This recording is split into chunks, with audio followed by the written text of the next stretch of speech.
Então vamos orar. Vamos fechar os olhos e vamos orar. Soberano Deus e Pai que estás no céu, eu te louvo e te agradeço por esse momento maravilhoso na tua presença, Senhor. A gente está bastante emocionado porque a gente pediu tanto que esse dia chegasse, que o Rogério estivesse aqui pregando a tua palavra, e o Senhor preparou esse dia. Sabemos, Senhor, que o Senhor está no controle e que o Senhor vai usar ele mais uma vez, que o teu Santo Espírito vai trabalhar fortemente nesta tarde. E a nossa amiga, amada irmã Cleide, ela vai ainda conseguir entrar e ver esse sermão. Em nome de Jesus. Batiza nós mais uma vez com o teu Santo Espírito, ó Pai querido. Assim eu peço e te agradeço. Amém e amém. Amém. Amém. Agora vocês me deixaram emocionado e eu não sei como é que eu vou fazer isso hoje.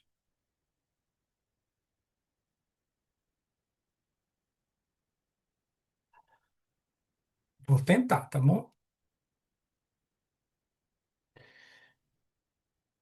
A Cleide, obrigado pelo carinho. Eu amo vocês, vocês sabem disso. Eu sou muito mais, quer dizer, eu sou maior quando vocês falam de mim. Eu acho lindo o carinho que vocês têm por mim. Na verdade, eu errei dizendo que só podia no domingo. Eu não posso no domingo. No domingo às 3 horas eu tenho um estudo bíblico, mas eu esqueci. E eu creio que foi o Espírito Santo que fez com que eu não lembrasse. E ontem à noite foi que eu lembrei. E mandei uma mensagem para Val, dizendo, né, Val, e o estudo de amanhã? Ela disse, a gente marca para outro dia, então. Mas nos domingos também de 3 horas eu tenho estudo. A gente vai ter uma sequência de estudos, então, mesmo que o tempo esteja avançado, a gente vai parar em algum momento e na próxima encontro a gente continua, né? É, mas antes, deixa eu dar minha saudação tradicional, né? Tá tudo bem ou tá tudo ótimo? Tá tudo Tudo bem? ótimo. Amém. Nós estamos do lado vencedor. Antes de eu começar a mensagem, eu queria dizer a vocês que nós estamos dentro de um grande conflito, tá? Então se comporte como se estivesse. Então não se assuste com o que está acontecendo. Não se assuste com as enfermidades, não se assuste com os percalços da vida. Você está num grande conflito. Se comporte como tal. Não tiveram vida boa, mas tiveram vidas na presença do Senhor. Para mim é isso que importa, tá bom? Então, sabendo que você está do lado vencedor, você sabe que no final você vence. Nós vamos estudar sobre vida no espírito, mais na prática do que na teoria. Mas eu preciso fazer uma introdução teórica para que vocês entendam do que nós vamos falar nesses nossos encontros. Eu sei que muita gente aqui me conhece, já ouviram o meu testemunho, mas eu preciso fazer uma introdução com o meu testemunho para que vocês entendam por que eu cheguei aonde cheguei nesse momento desse estudo. Eu nasci num lar muito violento. O meu pai mandou minha mãe embora com 2 meses de casado. Ele disse que não gostava dela. Eu não sei se na terra de vocês é assim, mas uma mulher naquela época, quando ela começava a ver que o marido estava querendo ir embora, ela fazia um bucho. Aqui no Nordeste a gente chama assim. Fazia um bucho, engravidava. Então, quando ela percebeu que meu pai queria que ela fosse embora, ela fez a primeira filha. E meu pai, como é muito responsável e ama muito criança, ele resolveu ficar e saiu desfilando com minha irmã para todos os lugares. Aí, depois, passou uns 3 anos, ele queria ir embora de novo. Aí minha mãe fez o quê? Um bucho. Aí engravidou do meu irmão mais velho, um homem, o primeiro homem da família. Aí meu pai ficou feliz da vida, saiu a dar a cabeça dele esse negócio de ir embora. Mas aí passou uns 3 anos, meu pai também ficou, vou-me embora dessa vez, agora eu vou embora e ninguém vai me parar. Aí minha mãe fez o quê? Um bucho. Aí fui eu. Mas só que não comoveu ele, nesse momento não comoveu mais. Ele decidiu ir embora e começaram-se as brigas. E ele era muito violento, ele batia muito nela, batia muito. Então ela tentava proteger a barriga o tempo todo e foi assim que eu escapei. Mas eu nasci muito doente. E começaram-se os conflitos em casa. Meu pai conheceu uma mulher que se dizia filha de Iemanjá, da Bahia. Então você já imagina aí o carrego. E a minha mãe começou a procurar cartomantes, começou a ver esse lado para descobrir por que o meu pai estava muito estranho. E todos diziam a mesma coisa. Uma mulher que ele está vivendo está fazendo trabalho, e por isso que ele está mudando, e por isso que ele quer sair de casa de vez agora. E a minha mãe foi atrás de um pai de santo. Então ela procurou um pai de santo para ver como é que podia resolver essa situação. O pai de santo confirmou realmente a outra está fazendo um trabalho e o correto seria você fazer um outro trabalho para desmanchar aquele trabalho. Aí a minha mãe começou a investir nisso e começou a gastar todo o seu dinheiro com trabalhos e parecia que era pior. Então na nossa casa era cheia de demônios. E como criança, nós que somos, nós só, tô achando que sou criança ainda. E as crianças, elas têm uma visão aberta. Elas conseguem ver coisas que a gente não vê. As crianças são espirituais. Jesus disse que delas era o reino de Deus. Então elas têm uma visão mais apurada do que a gente. Então elas conseguem ver coisas que a gente não vê. Então muitas vezes a gente diz assim: meu filho não está querendo dormir na cama, está assustado, está tendo pesadelo. Ou eu acho que isso é mais manha, né? É mimado. É não. Ele está sendo perturbado mesmo, porque pela nossa casa sempre passeia demônios se a gente deixar alguma brecha aberta. Então a criança percebe isso. Então eu via os demônios. Então na minha casa as torneiras voavam longe, as panelas caíam e durante todo o dia a gente já tinha essa sensação, mas à noite era pior, porque à noite quando a gente ia dormir, a gente já sabia que ele vinha para cima da gente. Então, quando eu dormia, eu deitava, me cobria todo e ficava lá todo enrolado. Então, sabe quando você sente que uma pessoa sentou na tua cama, que o colchão mexe? Então eu sentia que ele sentou na minha cama, o diabo. E aí eu ficava morrendo de medo, porque eu já sabia que era ele, e eu brechava assim no lençol e estava lá ele. E ele não é nada do que você imagina de feio, é um senhor de cerca de uns 60 anos, muito alto e um pouco calvo e com um sorriso debochado na boca. E ele ficava assim, ó, olhando para mim, esperando eu dormir. E eu ficava lutando para não dormir. E eu tentava falar, não falava, eu tentava pedir socorro, mas não saía a voz. E eu ficava num desespero. E aí eu não aguentava o cansaço e eu dormia. E quando eu dormia, ele vinha por cima de mim e tentava me estrangular. Depois eu vi isso quando Ellen White recebeu o grande conflito. O inimigo tentou estrangular ela. Eu não sabia que ele tinha tanto espaço na nossa vida para fazer isso. Mas enfim, foi esse conflito que eu fui crescendo o tempo todo, mas eu não conseguia repreender, eu não conseguia falar. Na minha casa não tinha religião, meu pai não permitia que a gente fosse à igreja, a gente não podia ter amigos. Então eu desenvolvi para mim mesmo conversar com Deus o tempo todo. Então, 7, 8 anos eu conversava com Deus, eu contava tudo o que estava acontecendo. Minha mãe levava uma surra, eu dizia a Deus. Acontecia alguma coisa estranha, uma panela caía, um negócio, eu dizia a Deus. Tudo eu contava para Deus. Eu falava com Deus o tempo todo. Eu digo que eu aprendi a orar com Deus, porque eu não tinha igreja, então eu conversava muito com Deus. Enquanto isso, minha mãe não parava de ir com o pai de santo, investindo, investindo, investindo, até que minha mãe cansou de gastar dinheiro e perguntou ao pai de santo assim: por que eu não consigo? Porque por mais que eu pague a você, você não consegue fazer um trabalho que desmanche o da outra. E ele disse a ela: o seu terceiro filho me atrapalha o tempo todo. Então, todo trabalho que eu faço, ele desmancha. E aí, minha mãe, como eu era muito doente, minha mãe pensava assim: se eu continuar, ele vai morrer, porque ele está muito fragilizado.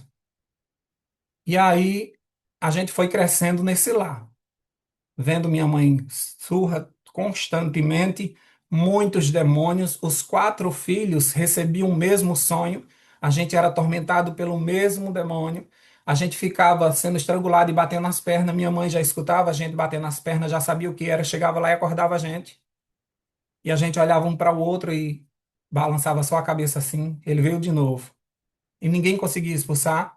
Até que eu fui crescendo, a gente foi crescendo nisso, eu com muitos problemas de saúde. Hoje eu sei que eu sou autista, mas na época não existia esse diagnóstico e a gente era tratado no chute mesmo. Vamos ser criados dessa forma. Não conseguia me adaptar em escola, não conseguia ficar em escola. Eu sempre fugia da escola, eu não me adaptava de jeito nenhum.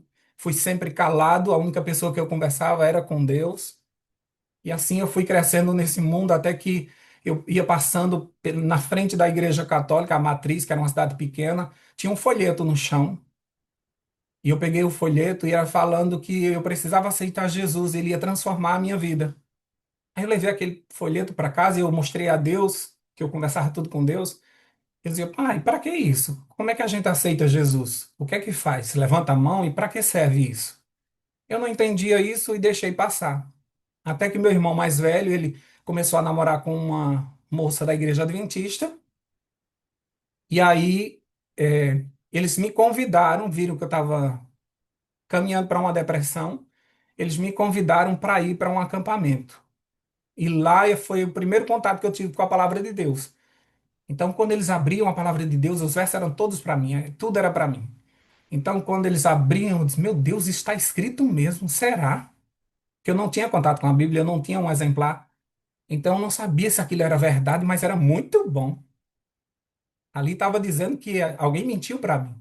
Porque meu pai dizia que eu era burro, que eu nunca ia dar para nada, que eu nunca ia conseguir nada na minha vida, que ele só contava coisas terríveis. Ele não tocava na gente, porque ele estava tão cheio de trabalho, de macumba em cima dele, ele dizia que a gente fedia e ele não podia chegar perto da gente. Então ele não dava, ele tinha carro, mas ele não dava carona a gente, porque ele tinha nojo da gente.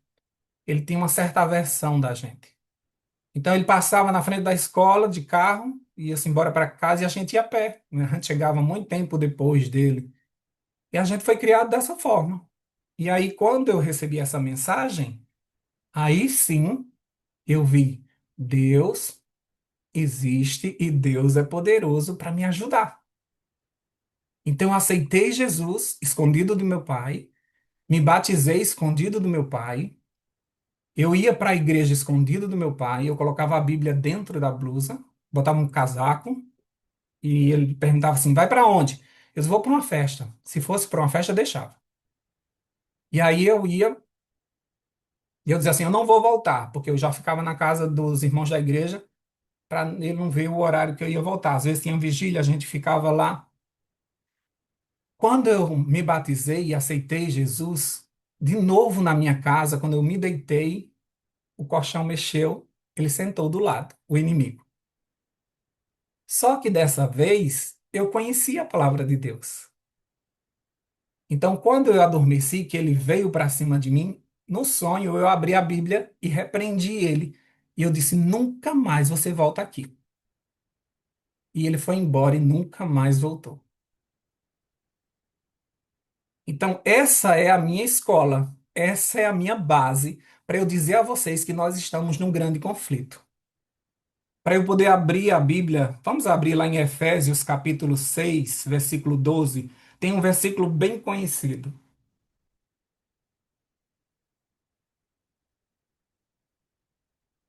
Efésios capítulo 6, versículo 12. Pois a nossa luta não é contra seres humanos, não é contra carne e sangue, mas é contra poderes e autoridades, contra dominadores deste mundo de trevas, contra as forças espirituais do mal nas regiões celestiais. Então a tua luta não é contra seres humanos. Você entende isso? E por que você não age dessa forma? Lembra que eu sou autista? Então não espera que eu vá passar a mão na tua cabeça, não, tá bom? O autista ele diz a verdade, mesmo que doa. A gente não sabe enganar, a gente não sabe deixar as palavras mais doces, não. Por isso que o pessoal, até no meu canal mesmo, disse: Eita, hoje foi voadora. Porque eu digo mesmo, tá certo? A sua luta não é contra carne nem contra sangue. A tua luta não é contra teu marido. A tua luta não é contra teus filhos. A tua luta não é contra os irmãos da igreja que falaram mal de você. Não é por causa daquela fofoca dos colegas de trabalho, mas você fica com raiva dessas pessoas. E você deveria ter pena dessas pessoas porque elas foram usadas pelo inimigo. Então, quando teu marido te agredir, quando teus filhos te agredirem, quando houver uma fofoca com teu nome, ora por essas pessoas, porque elas foram tão fracas que o inimigo usou elas. Tenha pena delas. Por isso que a palavra de Deus diz que a gente tem que orar pelos nossos inimigos, porque eles estão sendo usados pelo diabo. E a gente devia ter misericórdia dos nossos inimigos. Mas muitas vezes a gente fica brigando com pessoas, quando na verdade a nossa luta é contra principados, é contra autoridades, dominadores do mundo das trevas. Então, como um filho de Deus, você se levantou, não foi para vestir um vestido rosa e ir para a igreja, não foi para vestir um terno bem alinhado para ir para a igreja. Deus te prometeu uma armadura. Se quiser ser filho de Deus, é peleja. Se quiser estar na presença do Senhor, pegue sua cruz. A luta é grande. Até quando o inimigo não conseguir tocar em você, ele vai tocar na tua família. Você pode estar consagrado do jeito que for, debaixo das asas do Senhor. Mas se o inimigo quiser tirar a tua paz, ele toca em alguém da tua família para te roubar a paz. Agora eu não fico, eu fico louco porque eu vejo cristãos que sabem de tudo isso e ficam abismados com as coisas que estão acontecendo. E ficam tremendo diante das coisas que acontecem. E fazem o joguinho de Satanás. E ficam brigando com o marido. Aí depois não tem nem coragem de fazer as pazes, porque foi uma besteira tão grande que fica envergonhado. Porque foi só o inimigo que foi lá e tocou fogo. E muitas vezes só para nos parar. E para nos parar, e se ele não conseguir nos parar, ele vai lá e mexe em alguém da nossa família para tentar nos parar. Nesse momento, minha mãe está na UTI. Os médicos não têm o que fazer mais. Entende? Não é qualquer mulher que está ali, não é minha mãe. É minha melhor amiga. É aquela que eu contava os segredos para ela. Que a gente almoçava, se deitava na cama e ficava conversando horas e horas, rindo de besteira. E minha mãe sofreu a vida toda, apanhou do meu pai, teve essa carga espiritual pesada sobre ela. Mas graças a Deus, depois que eu encontrei o evangelho, eu saí tocando fogo na minha casa. Gente, todo mundo aqui precisa ser crente que o negócio é bom. Porque a gente se liberta do inimigo. E eu preguei para todos e todos foram batizados, menos o meu irmão mais novo. Todos se libertaram do inimigo. Lembra que o inimigo vinha sobre a gente, os quatro? Todos se libertaram. Só o meu irmão mais novo, que não aceitou Jesus e até hoje ele recebe a visita do inimigo. E eu sempre reclamo com ele. Eu digo, até quando tu vai ficar assim? Mas tem uns problemas aí que de família e ele não pode aceitar nesse momento. Mas ele é fã de Rodrigo Silva, ele assiste tudo da nossa igreja e ele tem buscado ao Senhor. Mas vocês precisam entender, lá em Tiago, capítulo 1, versículo 22, eu vou ler bem rápido porque o tempo da gente já está passando, tá? Tiago 1, 22 diz assim: Sejam praticantes da palavra e não apenas ouvintes, enganando-se a si mesmo. Você não basta conhecer a palavra de Deus, saber que a tua luta é contra carne e sangue. Você tem que praticar isso. Não adianta você estar em 1000 salas buscando o Espírito Santo se você não coloca em prática nada. A gente já está há 30 anos, eu estou há 30 anos na igreja, gente. Tem gente que está 30, tem há 20, 10 anos e ainda continua com a mesma cabeça. Não pode, a gente tem que ter uma mudança de vida, nós temos que colocar em prática o que nós aprendemos com urgência. Porque o inimigo está nos enganando com coisa besta, nós estamos sabotando a nossa vida espiritual. Nós estamos inchando de tanto conhecimento, mas a gente não coloca em prática. Você recebeu a receita de um bolo fantástico. Você salivou quando viu a foto, mas você ainda não fez. Está salvo no teu celular a receita, mas você ainda não fez o bolo. Então, da mesma forma, você recebeu a palavra de Deus, você ficou encantado. Eu quero esse poder, mas não age, não usa, não pega da palavra de Deus e se utiliza e repreende o inimigo que está acabando com tua família, que está entrando na tua casa e fazendo coisas horríveis. E Deus te deu toda a autoridade para repreender. E você diz assim: ah, mas o inimigo está forte, o inimigo se levantou. Porque você deu poderes a ele. Porque ele foi vencido na cruz, ele foi julgado. O Espírito Santo veio aqui para nos convencer do pecado, da justiça e do juízo. E no juízo diz: porque o inimigo de vocês já foi julgado. Ele já foi julgado, ele perdeu, ele sabe que perdeu, ele sabe que pouco tempo lhe resta. Nós estamos vivendo na dispensação do Espírito Santo. Já ouviu falar sobre essa palavra? Dispensação? No início do mundo, Deus estava envolvido em tudo, Deus estava à frente do seu povo, Deus queria ser o rei do povo para sempre. Mas o povo rejeitou Deus e queria um rei humano e escolheram Saul. Deus foi rejeitado. Então Deus mandou Jesus e Jesus foi rejeitado. A palavra de Deus diz lá em João que o povo preferiu as trevas do que a luz e rejeitou o Filho de Deus. Jesus foi embora e deixou para nós o Espírito Santo, e o Espírito Santo foi rejeitado também. O Espírito Santo está guardado em alguma gaveta e muitas vezes a gente pensa até que é um poder menor. A gente diz Pai, Filho e Espírito, como se o Espírito fosse menor. E todos os três são iguais. E agora o Espírito Santo está trabalhando. Ellen White diz lá em Testemunho para Ministros e Obreiros Evangélicos, na página 511, a dispensação em que vivemos deve ser para os que pedem a dispensação do Espírito Santo. Pedi a bênção. O Senhor espera que lhe peçamos, ainda que empreendemos essa tarefa. Ainda não empreendemos essa tarefa com todo o coração. Parábolas de Jesus, página 69. Cristo recebia constantemente do Pai para que nos pudesse comunicar. Cotidianamente, ele recebia novo batismo do Espírito Santo. O Espírito Santo e o poder de Deus serão derramados sobre seus filhos. Grande conflito, página 464. Como é que você pode estar pedindo chuva serôdia se você não usa a temporã? Como é que eu posso te dar o prato principal se você não comeu a entrada? O Espírito Santo será derramado sobre aquelas pessoas que estão buscando, que estão querendo dar um basta nesse mundo. Não dá para viver desse jeito, queridos. Nós precisamos pregar com urgência. Eu tenho urgência. A minha mãe, mesmo doente agora, ela ficou muito atormentada com espíritos.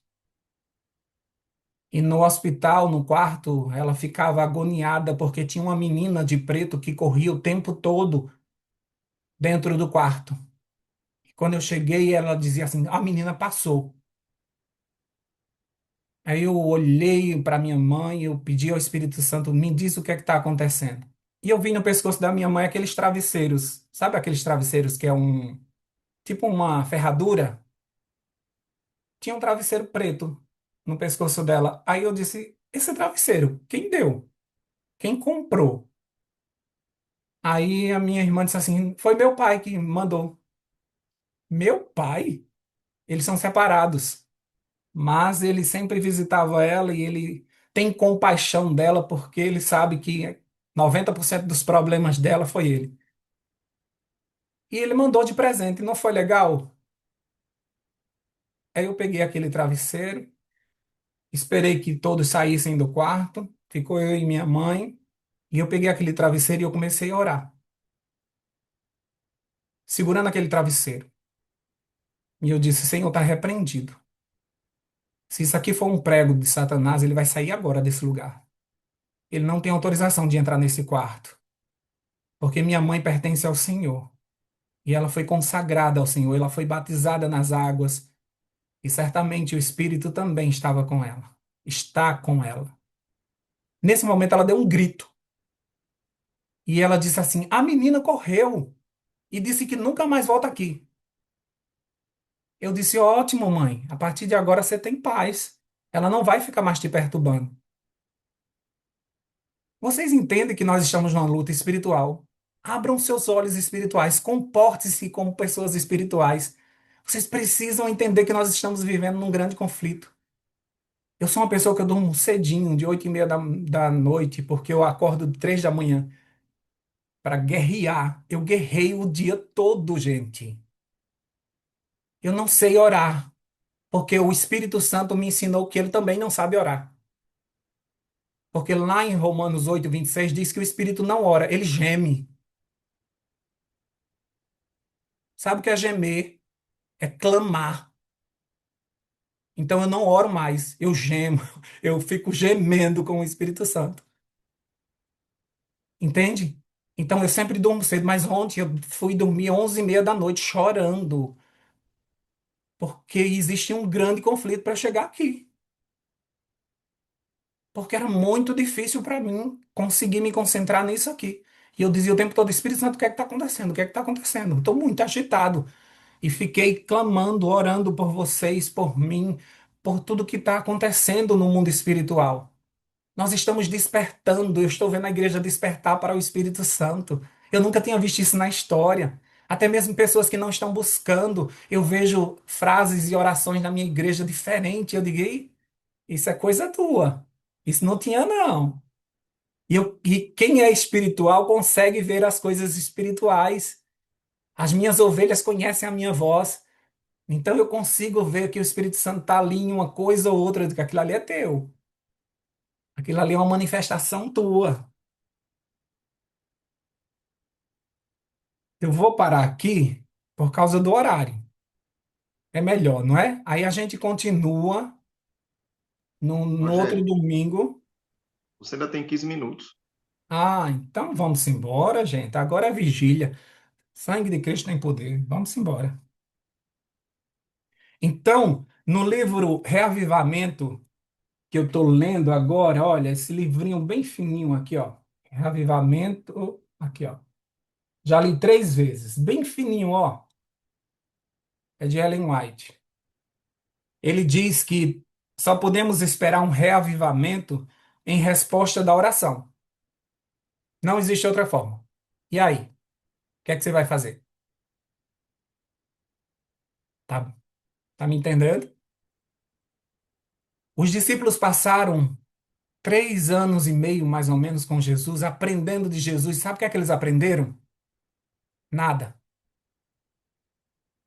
Nada. Como muitos da gente está na igreja de corpo presente. O que é que a gente aprendeu? Nada. Mas toda informação que entra na nossa mente, ela tem um cantinho certinho e ela fica guardada lá. E esse Espírito Santo, quando ele vier sobre nós, ele nos fará lembrar. Vocês já leram a Bíblia? Eu já li a Bíblia 13 vezes. E não dá a impressão de que a gente nunca leu.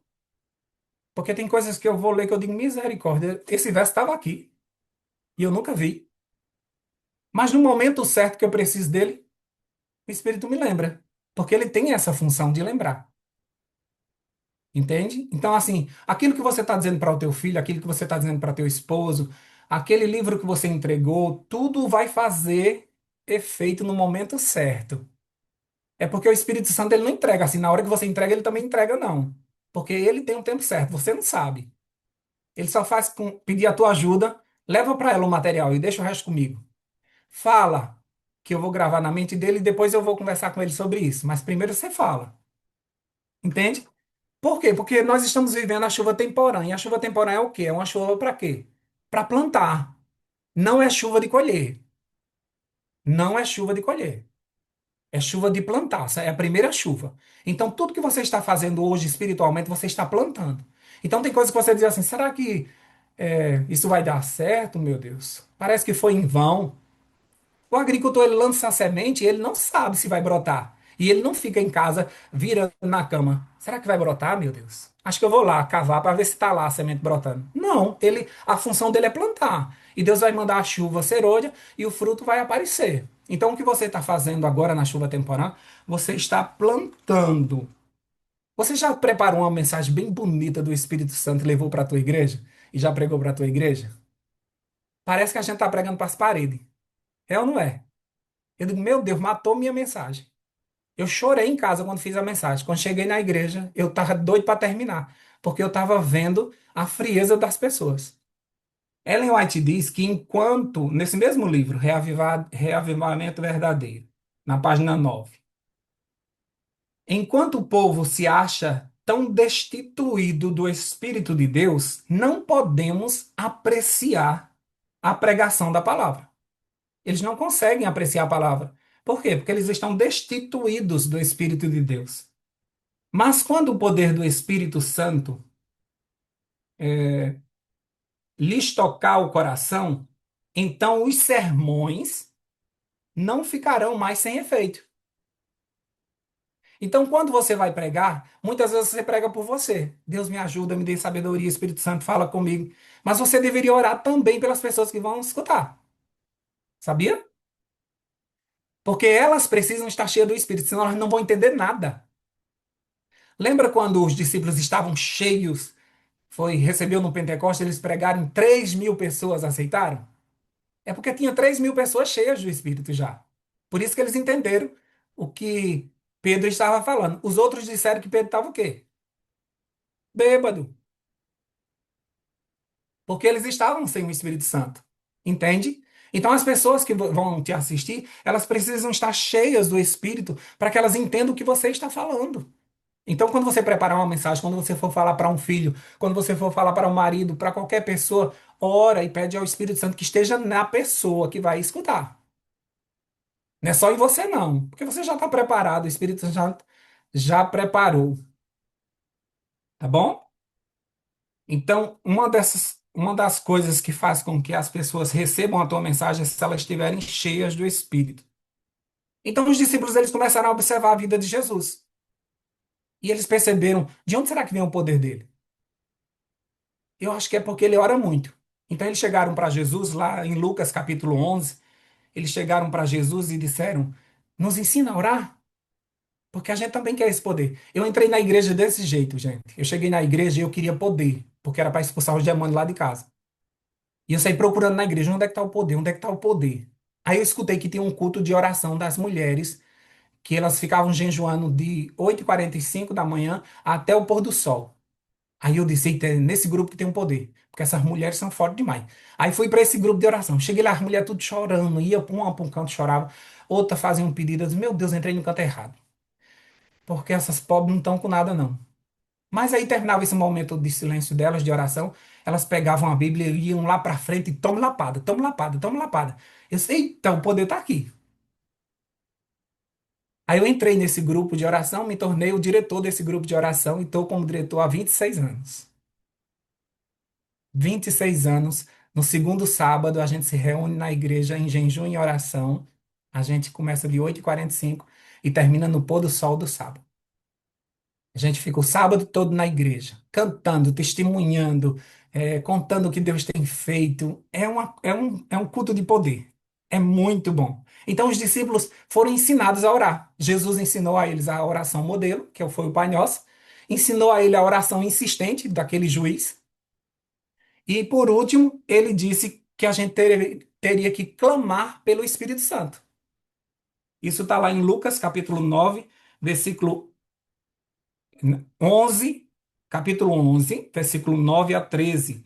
É bem conhecido esse texto, mas muitas vezes a gente usa esse texto para pedir ao Senhor que mande dinheiro, que a gente consiga pagar o boleto, que a gente está aperreado com aquela conta, e não tem nada a ver. Esse versículo, esse texto aqui, é para você clamar pelo Espírito Santo. Lucas 11, capítulo 9 a 13. E ele diz assim: Por isso vos digo, pedi e dá-se-vos-á, buscai e achareis, batei e abri-se-vos-á. Pois todo o que pede recebe, o que busca encontra, e a quem bate, abri-se-lhe-á. Qual dentre vós é o pai que, se o filho lhe pedir pão, lhe dará uma pedra? Ou se pedir um peixe, lhe dará em lugar do peixe uma cobra? Ou se lhe pedir um ovo, lhe dará um escorpião? Ora, se vós, que sois maus, sabeis dar boas dádivas aos vossos filhos, quanto mais o Pai Celestial dará o quê? O Espírito Santo a quem? A quem lhe pedir. O Espírito Santo não está em liquidação, não vai cair sobre todo mundo, não. É sobre quem pedir, quem buscar. Pedir aqui aparece 6 vezes, buscar 2 vezes, bater 2 vezes, ou seja, insistentemente. O Espírito Santo é algo extraordinário, não é uma que está na promoção e você vai lá e pega. Não é isso. Só recebe quem pede com toda a sua força. E por que você não recebeu ainda? Porque você não pede com tanta intensidade assim. Talvez você acorde e peça e só. Você tem que pedir durante todo o dia. Até quando você está falando com alguém, você tem que pedir: Deus, o que é que eu vou dizer agora? Espírito Santo, me fala. Até quando você vai orar por alguém.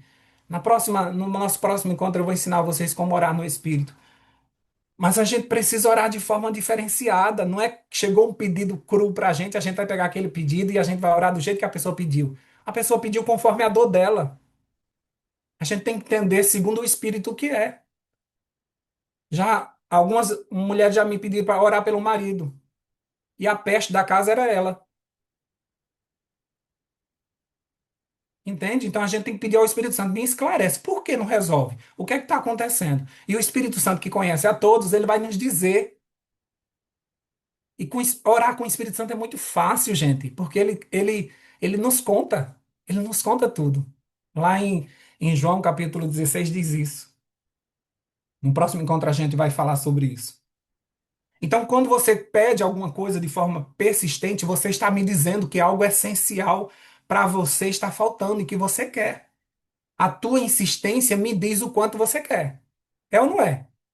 A minha filha, quando ela pede o celular, me dá o celular, me dá o celular, só um pouquinho. E ela vai criando argumentos e a gente vai vendo nos olhinhos dela a intenção, como ela quer aquilo ali. Da mesma forma, quando a gente pede o Espírito, a Deus tem que ver nos nossos olhos que a gente quer demais, que a gente não vive sem isso. É sede e fome de Espírito que nós temos que ter. Ah, não, eu já pedi ao Espírito Santo, ele não vem mesmo. Acho que é porque eu sou muito pecador, não sei o quê. Aí a nossa oração ela vai perdendo força. Tiago, capítulo 4 verso 2 e 3 diz que a gente não tem, sabe por quê? Porque a gente não pede. E quando a gente pede, a gente não recebe. Por quê? Porque pede por motivos errados, para gastar com os seus prazeres. Até quando a gente pede o Espírito Santo, a gente pede pelos motivos errados. Porque a gente quer mostrar à igreja que a gente está cheio do Espírito. A gente quer mostrar à nossa família que a gente está cheio do Espírito. E agora a gente ora e o povo é curado. E eu quero ter poder para eu repreender. Não é assim. Não é a gente que usa o Espírito, é o Espírito que usa a gente. E muitas vezes, quando ele vem sobre a gente, sabe o que é que ele faz com a gente? Ele pede para a gente ficar calado. A gente, mas Deus, eu pedi tanto o Espírito Santo para ter poder e eu fiquei calado. Porque a outra pessoa precisava que você ficasse calado para ela falar. Então, é diferente. O Espírito Santo nos usa do jeito que ele quer. O livro Desejar Todas as Nações, página 476, diz assim: Eles falam acerca de Cristo e sobre o Espírito Santo, e todavia não recebem benefício. Não entregam a alma para ser guiada e regida pelo Espírito, pelas forças divinas. Nós falamos de Jesus, falamos do Espírito Santo, mas a gente não permite que ele nos use. A gente não solta o controle das mãos. A gente não solta o controle das mãos. Lembra de como os discípulos eram encaminhados? Paulo queria ir para um canto, o Espírito vai, não, vai para outro. Filipe estava pregando no canto, vai ali atrás de um eunuco. Era o Espírito Santo que dirigia. Então você tem que deixar a sua vida solta nas mãos do Espírito. Mas não, você quer Espírito Santo, olha, eu vou pregar para fulano, eu quero que o Senhor converta fulano, me ajude para fulano. E o Espírito, não, não é ele agora não, é em outro lugar. Nós vamos fazer uma conferência em tal bairro, o Espírito Santo venha conosco. Que conversa é essa? Pergunta ao Espírito se é aquele bairro mesmo. É ele que vai dizer qual é o bairro.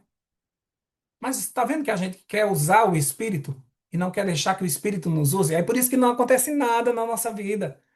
É muito difícil, para mim, é muito difícil dar o controle da minha vida ao Espírito Santo. Eu tenho aprendido isso na cacetada. Porque, como eu sou autista, eu tenho rigidez cognitiva. Então, eu não gosto de nada fuja do meu controle, porque senão minha cabeça pira. Mas o Espírito, ele trabalha comigo com essas minhas diferenças. E ele vai me trabalhando, ele vai dizendo a mim aos pedaços. Ó, Rogério, ó, Rogério, vai acontecer isso. Aí eu já vou me preparando para aquilo ali. Aí eu vou passar por ali. Aí ele vai trabalhando com jeitinho comigo. Mas todo jeito eu vou deixando, eu vou deixando, eu vou deixando e eu vou sendo conduzido. Mas se fosse de uma vez, mas o Espírito Santo trabalha com a gente de forma tão maravilhosa. É muito bom, muito bom. Já terminou meu tempo, não foi? Já. Tem mais coisas e eu gosto de falar, viu? Eu estou vivendo uma experiência muito boa e o Espírito Santo tem feito maravilhas na minha vida. Eu tenho orado e tenho sentido a presença do Espírito Santo conduzindo muitas coisas na minha vida. E não falo isso para minha glória.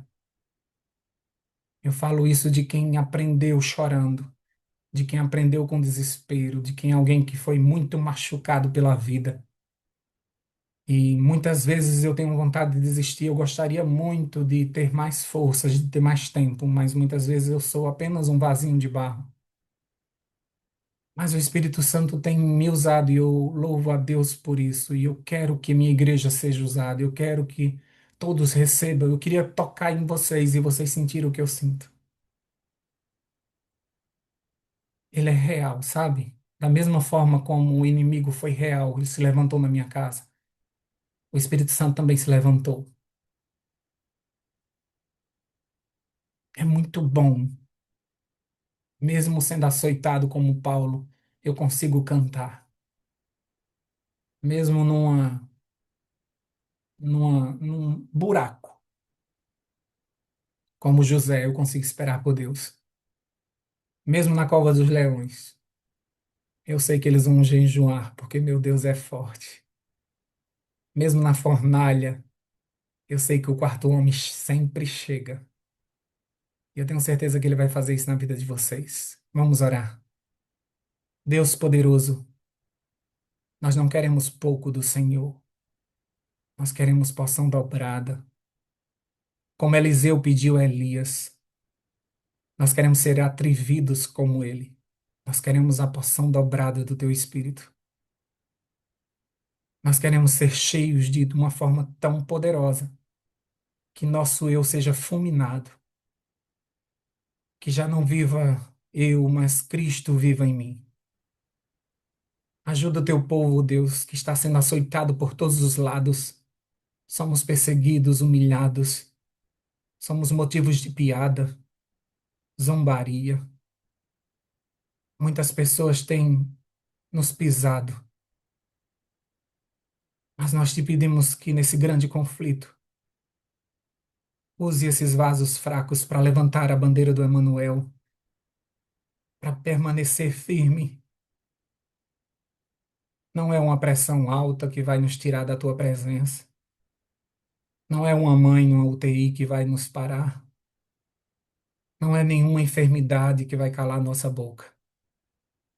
Quando a gente não puder falar, a gente vai escrever.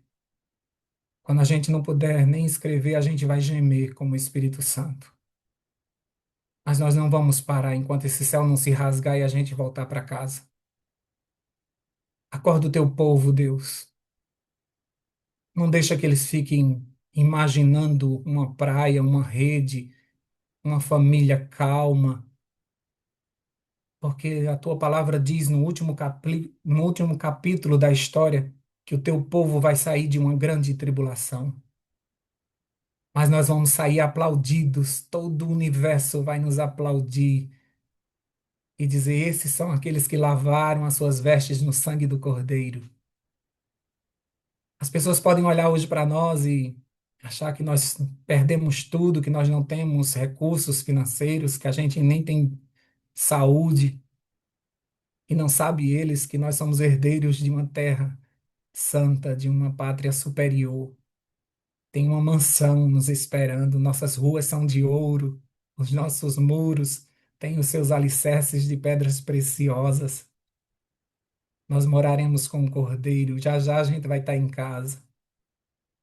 Já já a gente vai estar em cima do muro da cidade santa, descendo para essa terra. Ajuda o teu povo a entender que tudo que eles estão passando aqui não é nada perto da glória do porvir. Em nome de Jesus nós oramos e já te agradecemos por isso. Amém, amém e amém. Amém. Muito obrigado, Rogério. Que o Espírito Santo continue conduzindo e abençoando você. Nós Amém, oramos por você e por sua mãe. Marisa, é contigo. amém. Realmente a palavra foi muito forte, né? Que o Senhor continue usando o nosso amigo, moderador Rogério nas mãos dele. Agora a gente vai ouvir a cantora Antonella, a filha da nossa amiga Lisandra. Que o Espírito Santo de Deus use a Antonella. Bom, é Antonella e Catarina. Que lindo, o nome da minha neta, Catarina. A tempestade vai passar, tudo vai ser diferente. Não há fome que nunca se acabe, dor que dure pra sempre. Você não vai desistir, não vai se entregar. Deus vai agir e vai te ajudar. Se você lutar, a vitória vem. Deus está do seu lado, vai ficar tudo bem. Não desista. Acredita, Deus está aqui para te ajudar. Tenha força, tudo vai passar. Nunca perca a esperança, um novo dia virá. E quando achar que está tudo perdido e não vai conseguir vencer, Deus vai te levantar, você vai caminhar.